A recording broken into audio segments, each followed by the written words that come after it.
I moved back home 15 years ago after a 20-year stay in the United States, and Africa called me back.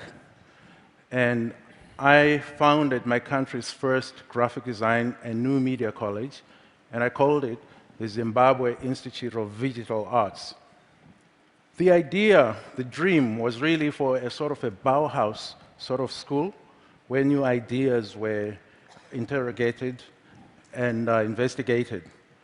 The creation of a new visual language based on the African creative heritage. We offer a 2-year diploma to talented students who have successfully completed their high school education. And typography is a very important part of the curriculum, and we encourage our students to look inward for influence.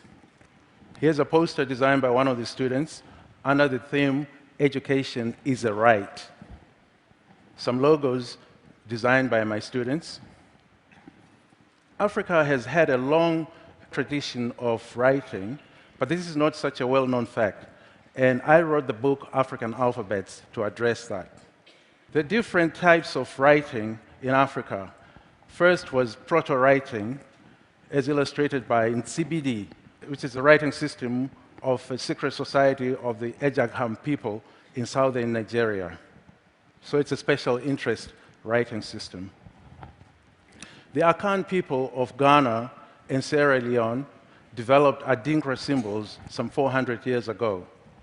And these are proverbs, historical sayings, objects, animals, plants. And my favorite Adinkra system is the first one at the top on the left. It's called Sankofa. It means return and get it. Learn from the past. This pictograph by the Jokwe people of Angola tells the story of the creation of the world. At the top is God, at the bottom is man, mankind, and on the left is the sun, on the right is the moon. All the paths lead to and from God. The secret societies of the Yoruba, Congo, and Palo religions in Nigeria, Congo, and Angola respectively developed this intricate writing system, which is alive and well today in the New World in Cuba, Brazil, and Trinidad and Haiti.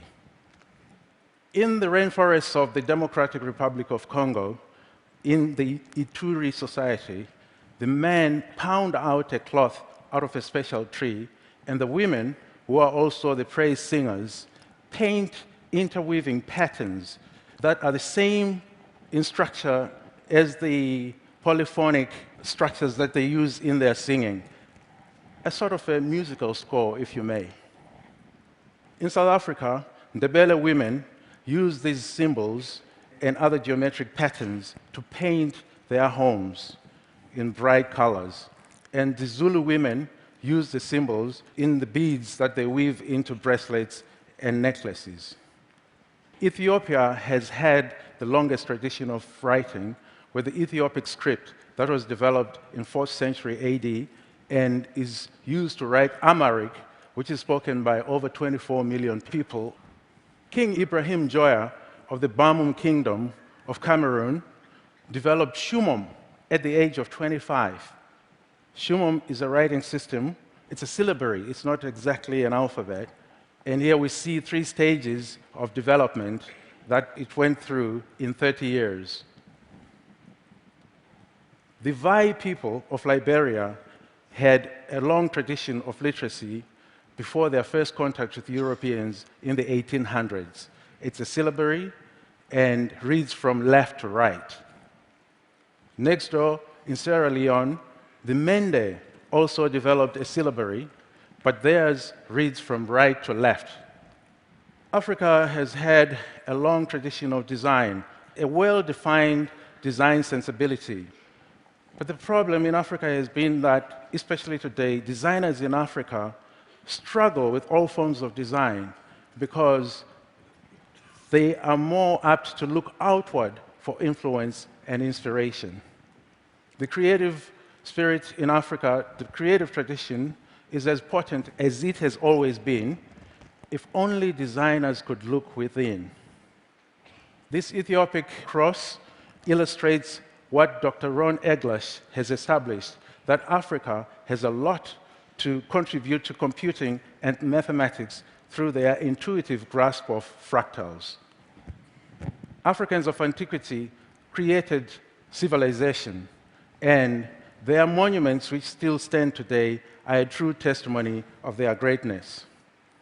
Most probably, one of humanity's greatest achievements is the invention of the alphabet, and that has been attributed to Mesopotamia with their invention of cuneiform in 1600 BC, followed by hieroglyphics in Egypt, and that story has been cast in stone as historical fact.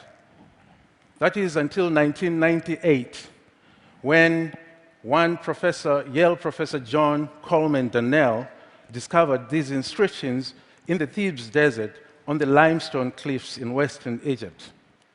And these have been dated at between 1800 and 1900 BC, centuries before Mesopotamia. Called Wadi El Hol because of the place that they were discovered. These inscriptions, research is still going on. A few of them have been deciphered, but there is consensus amongst scholars that this is really humanity's first alphabet. Over here, you see a paleographic chart that shows what has been deciphered so far, starting with the letter A, Aleph at the top, and Bet in the middle, and so forth. It is time that students of design in Africa read the works of titans like Cheikh Anta Diop, Senegal's Cheikh Anta Diop, whose seminal work on Egypt is vindicated by this discovery. The last word goes to the great Jamaican leader, Marcus Mosiah Garvey, and the Akan people of Ghana with their Adinkra symbol, Sankofa, which encourages us to go to the past so as to inform our present and build on a future for us and our children. It is also time that designers in Africa stop looking outside. They've been looking outward for a long time, yet what they were looking for has been right there within grasp, right within them. Thank you very much.